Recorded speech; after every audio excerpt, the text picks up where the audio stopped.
Hello, everybody. This is Matt Orozco from Macabre Daily here, and I'm excited to be joined by Zac Locke, who is the writer and director of the upcoming holiday horror film Santa Isn't Real, which is going to be released from XYZ Films on Friday, December 8th. You can find it on your VOD and streaming platforms. Zac, thank you so much for taking the time to be with us today. My pleasure, Matt. Thanks for having me. Well, I want to get right into it because I know we don't have too much time together.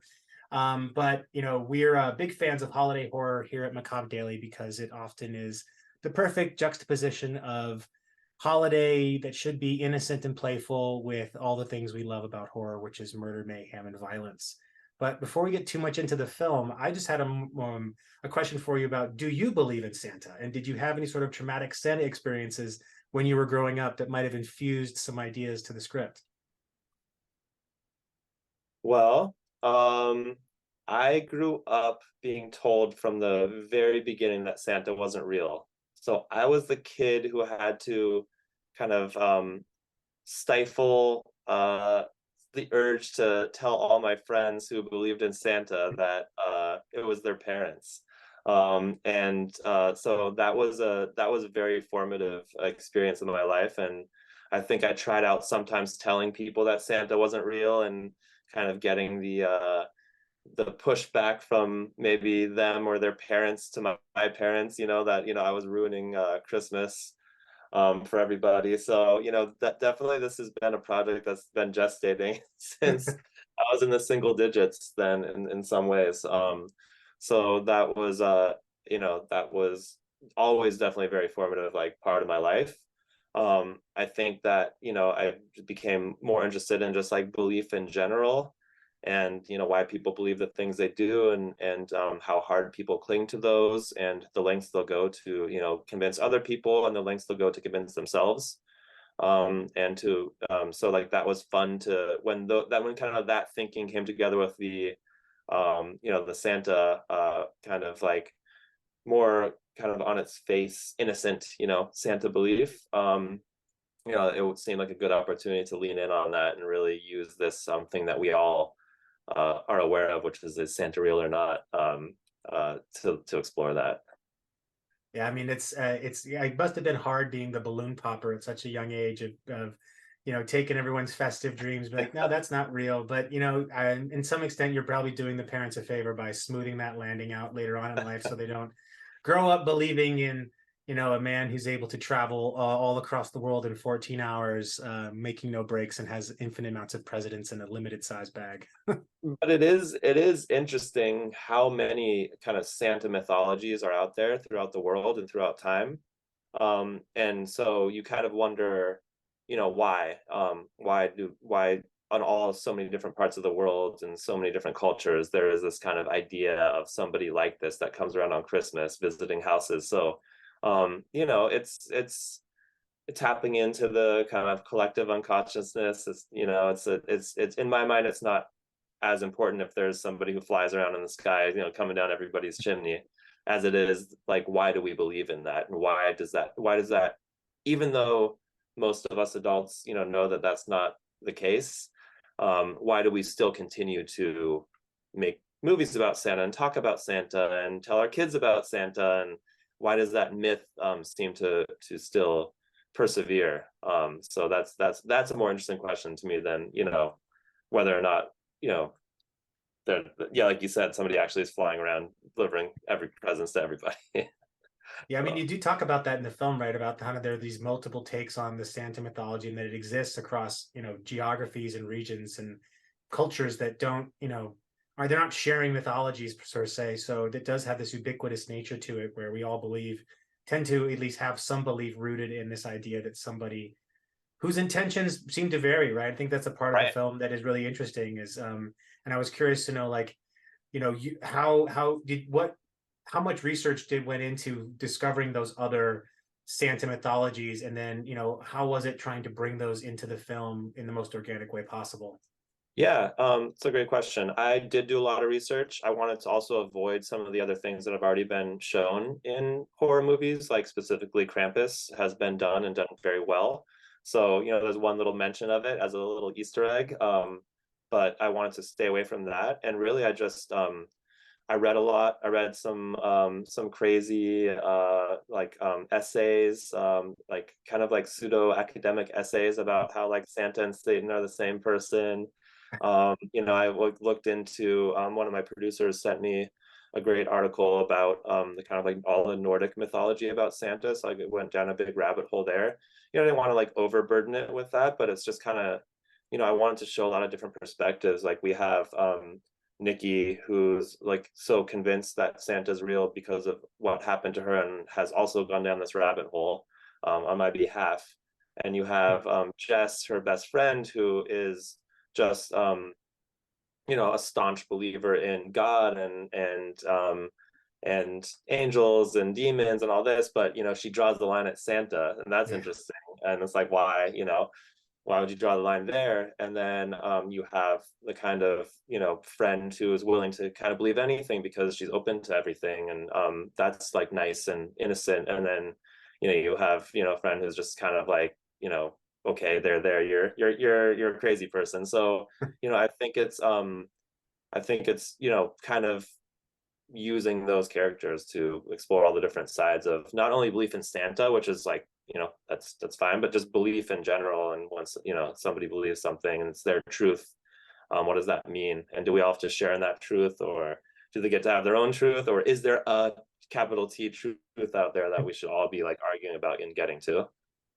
I mean, it made me think of a couple of things when the whole Santa Satan debate was coming up. The first one was there was a movie, Detroit Rock City. I don't know if you've seen it before, but they have an entire part of the movie is where they feed a priest mushrooms on his pizza to help a friend escape from a religious school, and the priest's ultimate realization while he's high on mushrooms is that Santa and Satan are the same letters. He thinks they might be the same guy. So it's a pretty funny moment, but also that philosophical discussion that happens in there is such an interesting part of the film. And I was, the idea that like belief has limits, even though it might seem like if you believe in an omnipresent being, why wouldn't you believe that somebody else could do something similar, just delivering gifts? How much of that is kind of your own skepticism or your own perspective, or is this more just, again, you testing the waters of philosophy around these different Santa mythologies you've come around to finding? Yeah, I actually the fun part for me about making movies or any art or entertainment is like asking the question, right? Like that's all I'm trying to do is ask the question in an entertaining way. I'm not trying to like give any answers because I think it's more fun, and the audience is, and I'm 99% of the time an audience member, not a creator. So like when I'm an audience, like I like figuring it out and thinking about it for myself. So I'm assuming that everybody else feels feels the same way, and doesn't like to be told things. And I don't even have anything to say to tell. I just have these questions that I've been wrestling with my whole life that it's fun to put out there in a hopefully like entertaining format. So yeah, it's more about asking the question for me. I mean, that makes sense, right? I think at the end of the day, what you film in any form of media really is a way to create conversation, or at least, in my opinion, like the best films Oh are the yeah. ones that help you, that encourage discourse, that you walk away from thinking, let's talk about that. Yeah. I think there's a lot of that infused into kind of the thoughtfulness of like, not just the mystery of the film of like, is this, is he real or not, but also how might that parlay into other misinterpretations of how we as human beings are. Um, and I know you've had a lot of extensive production experience, especially in the executive production side, working on a lot of other genre films and things like like The Wind, Mercy Black, also the Black Christmas remake, and Agnes, Yep. which was a great little nunsploitation Oh, thanks. film not too long ago. But I was wondering, how did all of that experience in the executive production side serve you on what is now your second feature? Yeah, so just being around the creative process from inception to release was really helpful, and everything in between. I mean, Agnes, you bring up is a good idea. It was just like me telling Mickey like, "Oh, I want to do your next movie too," and him saying, "Well, I have this like kind of like possessed nun movie," and it's like, "Great, let's do that." And then getting the treatment, and then getting the script, and then finding the right financing situation and the right producers, the right actors, and being on set and watching him do his thing, and then selling the movie and getting it out there, like just like being part of that process on dozens of movies really. and watching people work and different ways that directors work, different ways that actors prepare and everything. Like it was always just kind of a fun part of the job. I never really thought I would be doing it. I was when I grew up, that was never really my plan. But you know, with my first movie, Float, it just kind of happened where out of necessity, where you know, it just kind of kept progressing, and I eventually just made the movie, and you know, then I ended up really liking it. So you know, I've been fortunate to work with, you know, dozens of directors and getting to like synthesize all of that into things that I wanted to do, and things I wanted to do the same, things I wanted to do differently, things I wanted to do better, things I could, you know, I could never get to, but like can at least strive for. You know, it's very is a great way to learn for sure. It's not like such a typical way to get into it, right? Like film Yeah. school, it's more of a way to get into it. You know, maybe like below the line crew, and then you know, kind of like working your way up because you've been on set so much. But you know, I like to think I have a little more of like a holistic view of kind of the movie making and releasing and everything in between process. So you know, that's hopefully that gives me a little different perspective than a lot of directors out there who are doing it. And you know, the technical ability continues to develop, I think, and it's still developing. I just finished shooting my third feature, and you know, I like look back at the things I learned and, you know, wish I could have applied to Santa. And I'm sure I'll feel the same about my fourth feature when I do this third one. And so it's a constant process of learning. But you know, I'm definitely proud of what we were able to accomplish on Santa Isn't Real with you know, like and you know, I think the movie is fun, and you know, is will be a nice like Christmas, hopefully be a nice Christmas tradition for people. And yeah, so Well, I think it's such an interesting perspective because you're right that a lot of folks come into filmmaking, especially if they have intentions of becoming a director or a screenwriter.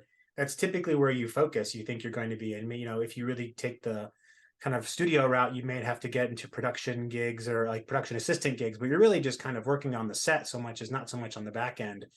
right. And so I do think there's a lot of value because you have exposure to parts of the filmmaking process that are highly the business side, moreover, which is what I've heard from a lot of filmmakers who don't come from production is the hardest part for them to figure out is Mhm. how do we, you know, it's less about making something. It's like, well, how do we make this commercially viable, or how do we find the right people that are going to release it in the way it's intended? You know, those don't get considered. But I think that's a really interesting kind of contribution. And again, if more people had exposure to the business side, it might actually get them to consider the creative side even more intentionally.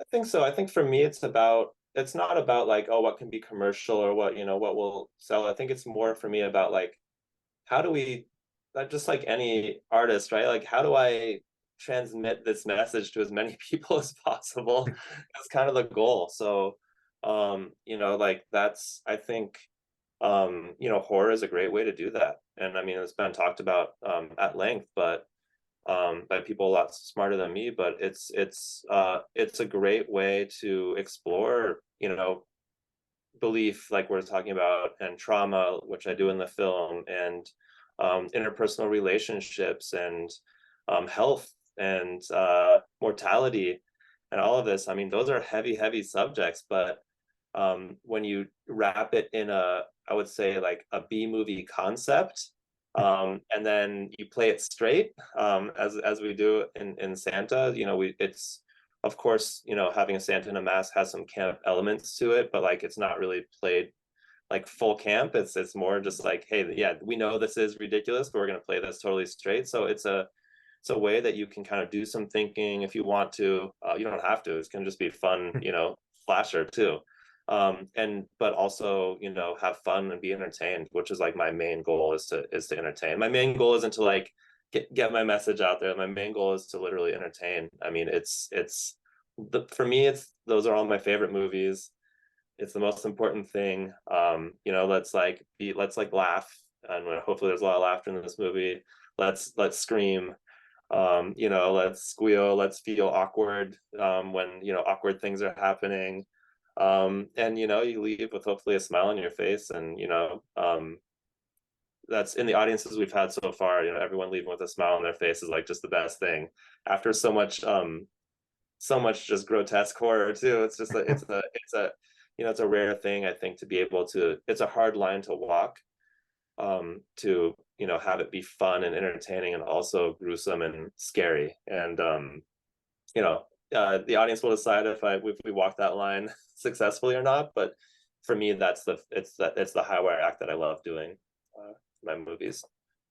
I mean, I think it totally makes sense that folks would leave the screenings with big smiles after the real bang of an ending you put out there. And you know, we're Oh, not going to thanks. go into spoilers here, but I think it makes complete sense that, you know, horror fans are such we're not everyone's a gorehound, but they always appreciate a big ending, you know, that's got, Yeah. you know, a lot going on, and really tries to bring everything together, but also offers up a lot of the visceral blood and violence that we seek in it. So Yeah. I think often ending there is always the best place, because that leaves people with that satiated on what they came to get out of the experience.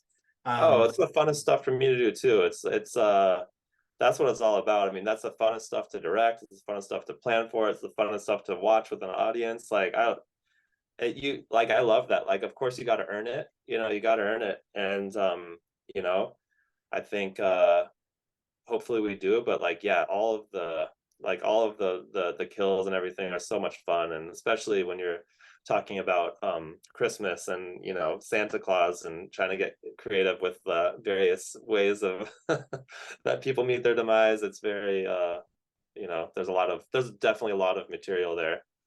yeah, there's definitely some things I think people recognize in relation to a specific holiday candy, that we've all probably done as kids at some point, but Oh takes a much yeah. more malicious turn.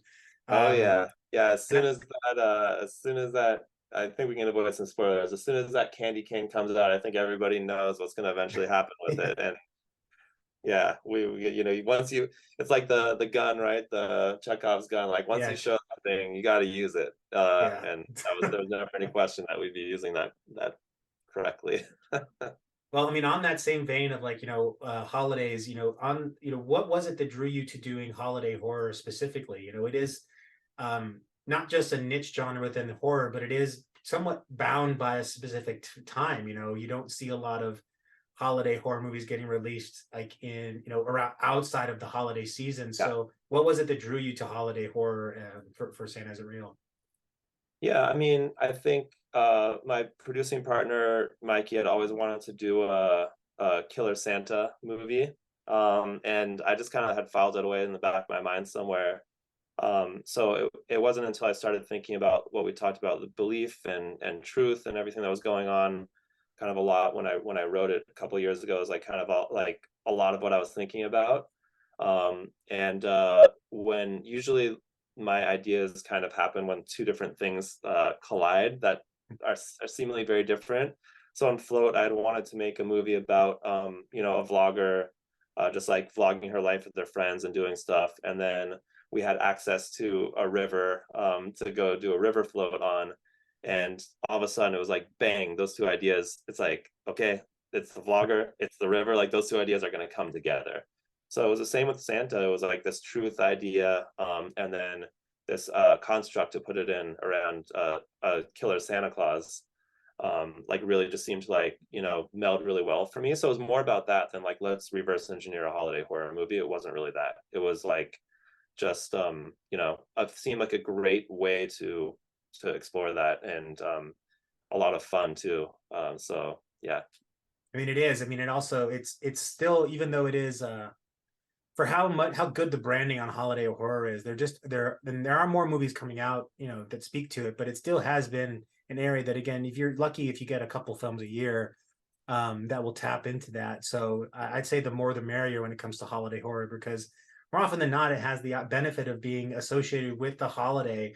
So that Mhm. means that inherently, not only people are going to want to watch it, but they're going to want to watch it because of the time and place that they're at. You know, it's the holiday season. I live in Ohio, so it's, you know, there gets to be snow on the ground. Yeah. And you certainly capture a lot of that in the film with the locations and everything. So I was curious to know a little bit more about the production side and locations. You know, where were you filming? And you know, I'm assuming there was real snow, because it all looked like it might Yeah. be Canada perhaps, but I was curious to know more about the locations and filming process. Yeah, so we filmed in Oregon, where I Oh, live. okay. Yeah, and there was like a 50-50 chance whether it was going to be snow or not on the mountain. We filmed on Mount Hood. Not so far up, because once you get too far up, there's not really cabins available. But there was like a once in a century snowstorm on our third day of shooting that did knock us down for a day. We couldn't actually make it up to the mountain. We were still at the church, and then so we missed a day, but in return we got this amazingly beautiful snow. To blood and snow is great. I mean, that's Yeah. like one, like that's what I wanted to do, and like so much of what I'd written like depended on there being snow and a snowstorm, and 90% of the snow in the movie was just real snow. About 5%, there's two scenes where we added some VFX snow that you can't even tell because we've had so much real snow, and then 5% we had like a snow blower going. But yeah, we barely needed it because it was so snowy, so that was great, and thank goodness, because that was how there was no plan B. I just felt like for a Christmas movie, like I think there's a lot of Christmas movies out there that are just tangentially Christmas. It's like occurs around Christmas, but it's not really like leaning in fully, and like my idea was always to lean in like 100%, like from the first scene to the last scene. Like everything has to do with it being Christmas. And I think everyone will feel very seen who want an actual Christmas horror movie. So that's not just set during the time, so like that needed to be snow. That was non-negotiable. So I mean, it does all work in service of the theme though, which I think is important. And you have like Christmas jumpers on everybody, even just down to the yeah. costuming and how people show up. So you're right, it's not like a Die Hard situation where it's like, is it a Christmas movie? Is it not? Right, It's right, like, right. There'll be no um, debate. Yeah. yeah, so it's like we know exactly what we're getting into. And I think again, fans show up for it just because of holidays, right? It's like it's such a great reason, same reason why, Halloween and horror movies go together is because it's just the adjacency makes sense. But same with holiday and horror. It's like if we have holiday themes in our horror films, why no better reason to watch them in the month of December than just because of that. Um, Exactly. Yeah, and well, hopefully it can get rewatched, every year around this time. So that was another idea of something that is kind of, able to be enjoyed, for years to come, hopefully. Oh, absolutely. In fact, we did some work with the folks from the Black Friday film that released a couple years ago, and now it's become an annual tradition in our house here as we watch Black Friday after Thanksgiving. There you go. And Um, now there's the thing Eli Roth Thanksgiving movie too. So you have, 2 days in a row of tradition to do now. Now we have to evangelize this Thanksgiving holiday outside of North America. But but I think one of the other questions I'd like to ask here is around like your challenges and your rewards. What was one of the most challenging things you faced? Whether it's pre-production, post-production, or during production, and then what was one of the biggest rewards for you as part of the process? I mean, that's easy. That's the snow. I mean, the snow, we had a once in a century snowstorm in Oregon. It shut down all the roads. We got stuck up in the town where we were shooting the church, and had to like all kind of like bunk up in these like roadside motels without heating, and we couldn't get up to the mountain for a whole extra day, and people were cold, and um but and it's cold to shoot in snow, 6 degrees. It's hard, and Yeah. like you said, like actors were in PJs for some of it, and so the crew's out there all day long, and even when we're shooting inside, the G&E team is outside shining lights through the windows and things like that. So the cold and the snow is definitely the most challenging, but I think it's also the most rewarding. So the same answer for both. And it just gives you the sense of them being, like shut in and not being able to escape this cabin. It gives you the sense of Christmas, and and gives like just like natural made production value. So yeah, definitely the stuff. That's yeah. I mean, I could definitely see how that'd be. It's a nice surprise to have it, but also that does come with its own set of challenges and issues. Yeah. Last couple questions for you. Just really, what if you were to pair this up with another film for a double feature? What would you place before Santa Isn't Real? I would put I'd probably do Home Alone. Nice. Probably do Home Alone. Yeah. You get the stuck in the house, you get that nice church scene, like I was inspired my church scene a lot with the old man. You and it's a lot of fun. and satisfying. I think loosen you up, have you in a great mood to I wouldn't necessarily pair it with another horror movie. I would do Home Alone first and then Santa Isn't Real. I love that because it does, like, comedy and horror actually do have a lot of For like sure. adjacency, but Yeah. it's just a good feeling of going from one to the other. And then the last one would be, is there a holiday that you think doesn't get enough attention from the horror genre that should Yeah, be? let's do a Hanukkah horror. Let's be equal opportunity.